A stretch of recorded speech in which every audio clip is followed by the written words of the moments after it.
Bringing the newspapers here. I'm going to start with the Sun. Back page of the Sun is slammed. They've put a picture in. Cop condemn own fans after obscene racist banner mars 4-goal Super Show. So obviously a routine enough victory for Liverpool against Genk. Alex Oxlade-Chamberlain back at the centre of things. But Liverpool have slammed their fans for unveiling an obscene racist banner depicting Cop star Divock Origi. And then Brian Lohan, it looks like, is going to get the job as the Clare hurling manager after Louis Mulqueen last night withdrew from the race, leaving Lohan as the only remaining candidate. And it looks like Darren Randolph is in doubt for our European qualifier against Denmark next month. They lead with GEA on the back page of the Irish Independent. Horrific decision taken by out-of-touch delegates. So this is Carla Boss Turlock O'Brien hitting out a Congress ruling insisting players won't take to Tier 2. Mooney willing to beg Care to return after extraordinary spat over email. Meanwhile, so Noel Mooney was speaking at a book launch at Abbottstown yesterday, and it seems that the launch of the book has been overshadowed somewhat because Noel Mooney was there, and naturally you're going to ask Noel Mooney about the FAI, and he says, we would love Brian Care to be involved in Irish football. He's a treasure to Irish football. He's achieved so much. He talks about Brian Care perhaps bringing emails into the public and talking about some of the correspondence between the FAI. Mooney says, I have zero agendas. I just want Brian to come back in and have a cup of coffee. What it turned into then was extraordinary. I'm disappointed that he is not involved in Irish football. Like, short of getting on my knees, begging him to come in. I'll beg him if you want to get involved. I'd be very happy to do that. I'll beg him, I'll ring him. I would email him again and again. But I sent a long note and he decided it was more important to use that in the media story to bash me, to bash the FAI. So strong stuff this morning from Mooney. And then you also have that story, Lohan set for a banner job as Mulqueen steps out of the race. Brian Lohan. The Herald back page, Pools banner anger. So this is obviously overshadowing the game last night. We're not racists is the other banner that they have at the bottom down there. Reds condemn Origi poster as Ox blast back with brace. And Solskjaer backs UEFA to do job in Belgrade. Man United will trust UEFA to implement the governing body's 3-step protocol in case there are any outbursts of racism during their Europa League match at Partizan Belgrade this evening. Ole Gunnar Solskjaer said. So they're not going to walk off the pitch. They're going to allow UEFA to take charge of the situation. Back page of the Mirror this morning is Screamers. Lampard says, it's scary how good my kids are going to be. Oxlade-Chamberlain wonder goal keeps Klopp's champions on course for Euro knockout. You've also got exclusive extracts from Owen Larkin's autobiography. He says, mental strength gave us edge over tip, how Colin Fennelly got it all wrong, and the night Tommy Welsh kicked me in the head of training. And Noel Mooney, I care about game and I want Brian back. I presume he's talking about Colin Fennelly when he was sitting in that very seat you're sitting right now. Last year when he was talking about... Of course, yeah, fellow army man. Yeah. So, the Guardian... The back page of The Guardian is crash, bang, goal, which is a much bigger story, I think, really, from European football last night. Batshuayi stumping late strike earned Chelsea a notable Champions League triumph. They beat Ajax 1-0 with a goal after 86 minutes. If Frank Lampard can turn Batshuayi into a fully functioning, worth it centre-forward, he's got a future in the game. He's going to go a long way. Yeah. Like, I mean, he's not exactly polishing a turd there. Like, he's a good player. Maybe as a top-class Champions League footballer, he was... Though, right? Yeah, I think so. Like, and my point is, if he can get value for what they've invested already in it, then that would be a pretty good sign. And then here's the other story. With the Telegraph says it's a shock, so we'll get to the headline next. England set to restore forward and Farrell access for All Blacks. But I don't think they even dropped forward at the weekend. They just decided this is how we're going to win this game, and this is how we're going to win the next game. And it's like, that's how you win over the course of a competition, is you pick different teams depending on what the challenge is. Yeah, completely. I'm not surprised to see that story. Like, he played in the second half and was okay as well, so yeah, not surprised to see him back in. Back page of the Irish Daily Star this morning is Ox Office. Alex's joy at leading way in Reds' rout in Belgium. I think almost 3 years now since he scored a double in a game. Mooney says, I'll beg Care to return, and Lohan has Clare edge.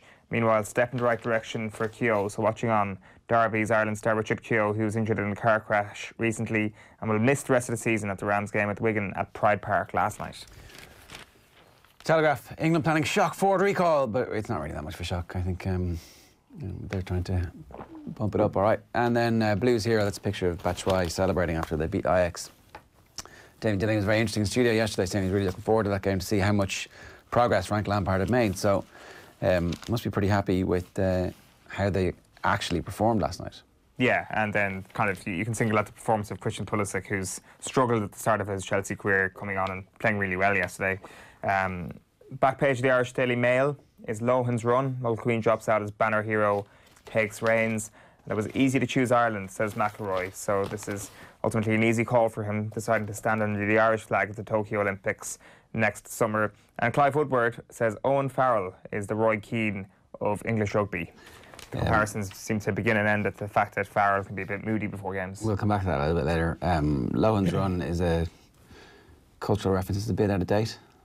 Very out of date, because it has sailed about 20 metres over my head.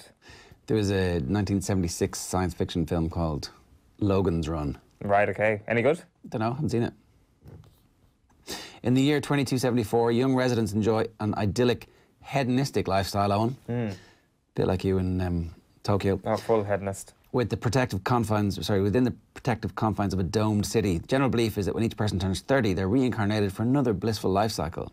Those who know the much darker truth become runners and flee to a hidden sanctuary. What happens when your life recycles and I presume you get killed. Do you start at zero again, or do you go back to being 19, 20 and you just get to live your life for the rest of your life? Yeah. So that's sounds like it could be good. Great premise. 70s, best era for movies. Right, Sports Thursday in the Irish Times. Oxlade-Chamberlain's double flourish eases Liverpool to win. Chelsea leave it late as Batshuayi hits winner.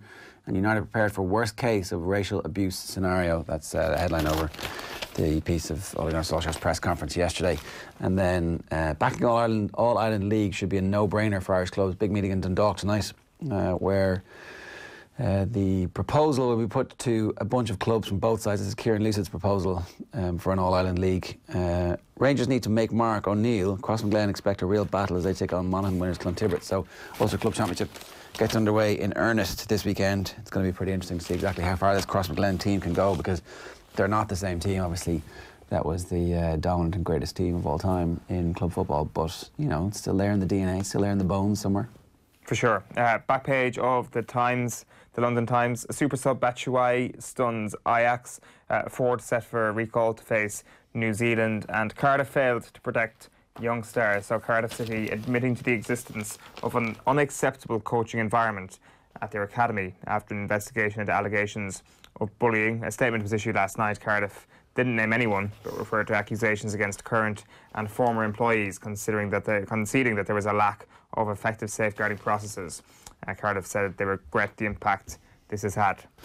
The Examiner, very quickly, is cool by the pool, and they've spoken to Albie Mathewson and Arno Botha, having their say, and obviously Munster's Kiwi and Springbok, and they also have Unai Emery ahead of the game tonight, with Rory McIlroy talking about playing in the Olympics for Ireland as well. Racing Post, Ruby Walsh saying that we must stop the fiasco of races going off at the same time in British and Irish racecourses. And back page of the Racing Post is boys are up to the challenge. It's Celtic against Lazio, 8 o'clock kick-off tonight in the Europa League. Got the Irish news for you as well, finally, for now. Deegan Mechanic Cup move pays lip service to player welfare. This is a story about Conor Deegan. Talking about the Mechanic Cup, and Alex Oxlade-Chamberlain at the double. Obviously, return to form that Liverpool fans have been waiting to see for a while, but very happy, no doubt. What are we talking about next, Owen? There's just a couple of stories in the newspapers which we didn't get to earlier on. I guess we may as well start with Turlough O'Brien. He's on the back page of the Irish Independent. Following on from our conversation about is he positive, is he for or against the new Tier 2 championship? Well, the headline says, horrific decision taken by out-of-touch delegates. So I'm going to go ahead and say he's against the new Tier 2 championship. A horrifically bad decision that has no chance of being successful, he says. There will be a revolution unless we decide who we are, what we stand for, and where we are going as an organisation. So he basically wants a major strategic review to be undertaken across every area of activity. 17 years since the last major report, which I guess is kind of a valid point. Like, how often should these major reports happen? Like, you often kind of cringe at the prospect of a major report because it's such an easy thing to say, but like, should these not be done at regular intervals anyway? Like, should there not have been a sort of check-in on, for example, the major report surrounding Dublin, perhaps 5 years later and then 10 years later? Yeah. Like, should it not be... rolling thing where we can... There's a health check where you go, is this working or not? What are the changes? And then we end up coming across as panicky and frantic when the term kind of major inquest, root and branch reform is kind of thrown about at a time of crisis, because I think using the word crisis around the GAA isn't a step too far. Some people would say that they are at a crisis. They are certainly at a crossroads, to put it mildly. And actually, why do you get to this point? Well, comes from a lack of planning, or comes from a lack of evaluation as to where the organisation may be at. Now, granted, like, you do wonder what have been the major crises that the GAA have faced since then. Like, there has been multiple different things. Like, when you think of any organisation in Ireland, like, you're probably coming to a stage of post-crisis over the last 5 years. Like, was the GAA ever in financial ruin? Was it ever in a place where it had to kind of survive the economic crash and then everything else went by the wayside? I'm not so sure about that. I think there would have been an actual opportunity for this to have been done, for stock to have been taken throughout that period, throughout the turn of the decade, whereas now we've just progressed into more of a wormhole of professionalism, where the gap has got bigger, where the disconnect between the club and the county players has got bigger, and the gap between Tier 1 and Tier 2 has got bigger, to the point where this new championship has just been thrown together. So I think he has a point, but ultimately he was talking about the Tier 2 and how it's just a horrific decision. Interesting piece from Carlo Kane in the Star today. Chasing Dubs has left Mayo in a mess. So it's there you go. It's a picture of Elbridge McHale Park and Aidan O'Shea and this guy Tim O'Leary, who's the benefactor, who is essentially dictating the agenda around Mayo GAA at the moment, because all of the stories that are coming out are in response to stuff that has ultimately been leaked, but it has been back and forth by email between him and the county board, him requesting details on possibility of becoming the title sponsor for McHale Park and also the title sponsor on the jerseys. He wanted to see exactly how that decision-making process was going to happen, and ultimately that ends up being leaked to the papers. But Carlo Kane has an interesting take on it, saying that chasing Dublin is one of the things that has left Mayo in the parlous financial state they're in. They've built this massive stadium, saddled themselves with debt. The debt repayments are one of the things that requires them to fundraise so spectacularly. And the other thing is raising money to make sure that they're able to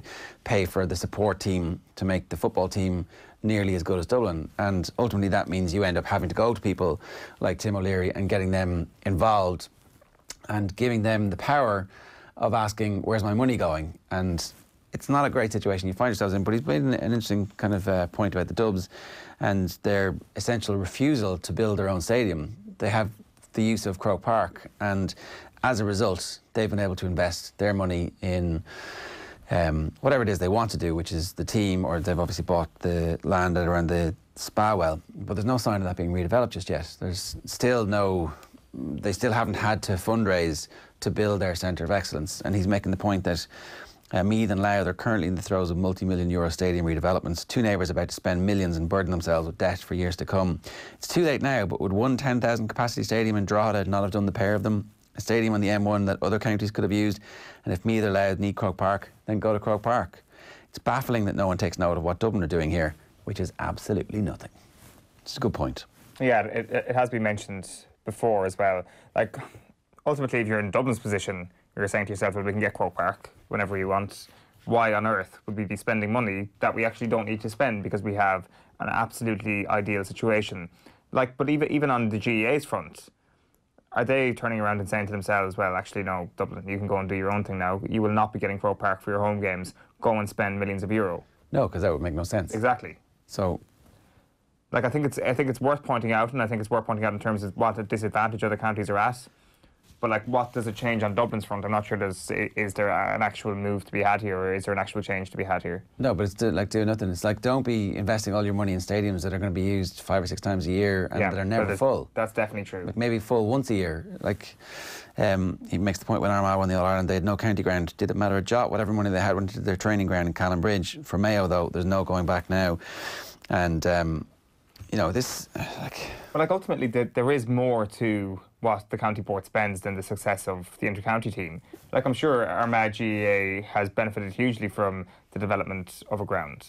Like I'm sure Mayo GAA would benefit hugely if Elbridge McHale Park was in. Like, I mean, just even... How do you benefit from having a massive ground that isn't used properly? Like, I'm not talking about the senior team, I'm talking about the people of Mayo, the people who are part of Mayo GAA, the people who, like, attend, like, who attend Mayo GAA matches on a Saturday night during the league, who attend their club games now over the next couple of weeks, actually having a decent ground to go to. It's like, right, I pay my membership to actually, as part of my club is part of the county board. You know what, give us a half decent ground and facilities. Give me a 10,000 all-seater or like a 45,000 like White Elephant? Like, I'm not suggesting White Elephant for 1 second. But that's what we built. That's what we decided. That's what we decided we needed. Like, most of these grounds are far too big in almost every county. Like, I don't know, I mean, it doesn't make any sense to me.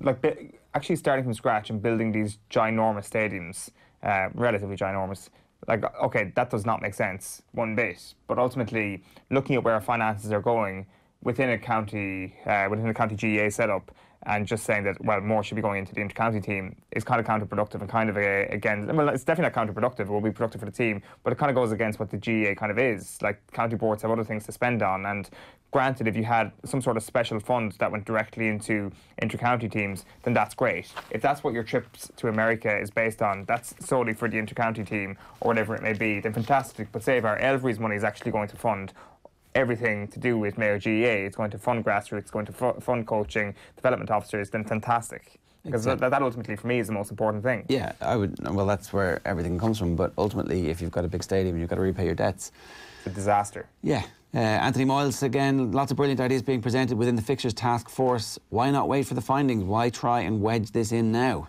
I guess that's the whole point of GAA politics, really. And that's the system that we have, and the system will always work that way. But these are excellent questions, and I guess we haven't really got the answer to that. Unless, like, I was going to say unless this is a bridge to something else, but like the qualifiers were the same qualifiers for 19 years. Like, they were never a bridge to anything else. They were, that's it now, get on with it, stop whining, it is what it is, and we won't hear any more. That's true. We actually haven't had a huge amount of evidence of stepping stones in the past. No. And I definitely have got sucked into this idea that Super 8s, for example, was part of something bigger, but as you say, there has never been evidence of that in the past. It turns out it wasn't. Yeah, and it's going to be binned. I'd be very surprised if it doesn't get binned after the final year. Just like one final thing on that, like in terms of how decisions are made in the GAA, like it's beyond embarrassing that Congress still exists in the way that it does.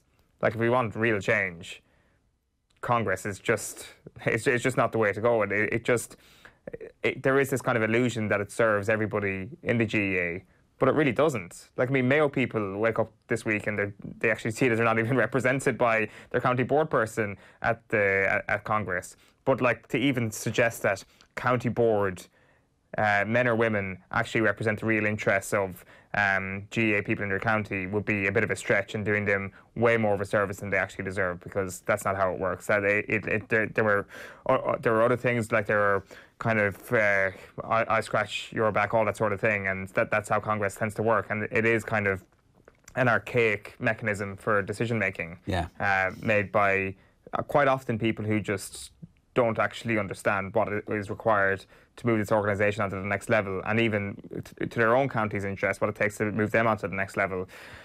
Like, I don't know, it's been like the last 48 hours since I've come home, I've just been catching up on the Tier 2 Congress. I wish I hadn't come home. It's a very demoralising thing, actually reading up on Congress and actually seeing how these decisions are made, and listening to all of this, and it flies in the face of even the kind of basic principle of what the GAA has been recently, which is a slow-moving dinosaurial organisation that actually suddenly do something really quickly, and it actually just doesn't make sense. It's actually quite an erratic decision from the GAA. So I don't know. 8:46 a.m. this morning. We're moving back to rugby, are you? Yeah, just one last one here.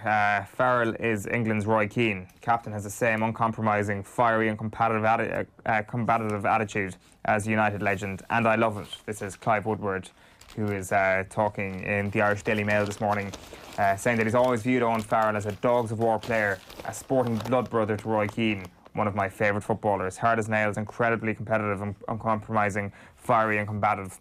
Yet also sublimely skillful and talented. Basically just making the point that Owen Farrell doesn't laugh and joke around with the opposition players before a game, that he has this will to win, which can't really be topped within the England team. Outside of that, really, I'm not so sure if there's too much of comparison to be made. Like, I mean, Jonathan Sexton would be a Roy Keane character if you put it down to that sort of level, wouldn't he? Say that again? As in the sort of before a game, this is a hugely competitive fixture for me. This is a hugely competitive moment for me. I'm not joking around with my opposition teammates or anything like that. This is war. This is what matters, and the fieriness that we see on the pitch is, I guess, representative of the way Keane would have been. I don't know. It's well, he said it this week, laughing and joking with each other in the tunnel before it must have been Liverpool Man United game at the weekend, where he was disgusted with it. And he's disgusted with that at every occasion that comes up. And it comes up quite a bit.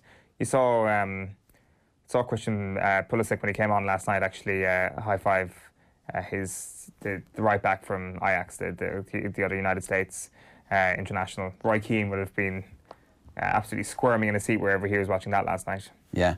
Okay. There's a couple of other things in the papers today that we wanted to get to. This, so I don't know if you saw Nacewa come out yesterday and talked about. He had some fairly interesting information about how Ireland had changed their style of play a little bit. In the 2017-2018 season, once Leinster started playing an attacking brand of rugby and the majority of the Ireland squad was Leinster-based, they let a little bit of that Leinster flair infiltrate the Ireland camp. This is Nacewa talking with Sky in New Zealand. Joe started to go away from his tried and trusted drills and introduced a bit of what we call unstructured play. That came into Ireland camp and training in the Six Nations, and they were throwing offloads. There was continuity to their play. That got them all the way to the top of the world and an unbeaten year with all their trophies. Post that, I hear they actually went away from that and started to take it back out and went back to the conservative approach, and that's just shone through the whole World Cup in 2019, which is more information that we've had coming out of the Ireland camp from Nacewa on the far side of the world. Jerry Thorne's got a piece today saying the headline is Nacewa invariably did the right thing, but not this time. And he's saying that if there was a list of players who I thought was going to criticise Joe Schmidt, Nacewa would have been last, well, maybe second last after Johnny Sexton, because obviously Nacewa had been involved in the recruitment of Joe Schmidt to Leinster. They'd asked him, because he'd worked with him, you know, what do you think of this guy? And he went, oh, he's Mr. Rugby, and so they did get him. Thorney's not sure that Nacewa must also have known his words will carry so much weight with Leinster supporters who chanted his name repeatedly and who adored Schmidt as much. Now they'll be divided in this one. As the wonderful player he was, one of Nacewa's great strengths was that he invariably did the right thing. He may even be correct in some or all of what he said, but not sure he's done the right thing here. I think he's done exactly the right thing.